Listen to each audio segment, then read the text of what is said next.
For part B of problem 4, let me rewrite the function here,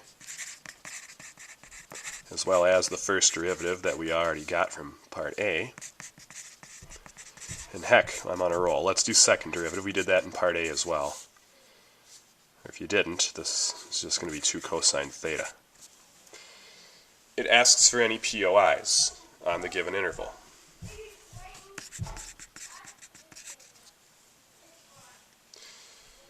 To get POIs, points of inflection, you're looking for where let me start over. To get points of inflection for a function, you want to know where the second derivative changes sign. So I'm going to start with the second derivative. I'm going to set that equal to 0. I can divide by 2. I still have cosine theta equals 0. That happens at the north pole of the unit circle and at the south pole of the unit circle. Pi over 2 and 3 pi over 2. From here, I'm going to partition the number line. I'm going to put my endpoints there and there. Pi over 2 and 3 pi over 2 will partition it. I'm going to test using the second derivative because I want to know about the concavity of f. And second derivative tells you about the concavity of parent function. If I plug pi over 4 into the second derivative, I get cosine of pi over 4 is positive. Doubling that still gives you a positive. Actually, heck, this is quadrant 1, this is quadrant 2, this is easier. This is quadrant 3. No. These are quadrants 2 and 3. This is quadrant 4. Because at pi over 2, the first quadrant stops. At 3 pi over 2, the third quadrant stops. And at 2 pi, the fourth quadrant stops.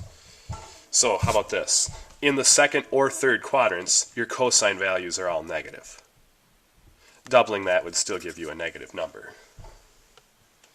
And in the fourth quadrant, all your cosine values are positives.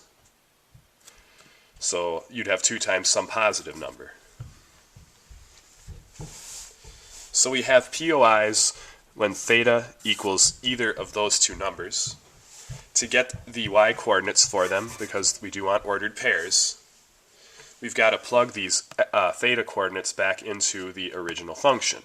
So f of pi over 2, for instance, would be pi over 2 minus 2 times cosine of pi over 2.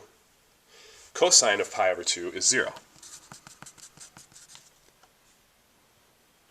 Plugging in 3 pi over 2 into the original function gives you 3 pi over 2 minus 2 times cosine of 3 pi over 2, which is also 0. So your POIs occur at the ordered pairs pi over 2 and 3 pi over 2 3 pi over 2.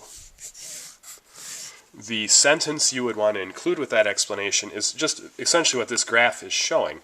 You'd want to say a POI occurs when theta is pi over 2 because f double prime changes sign at that theta value.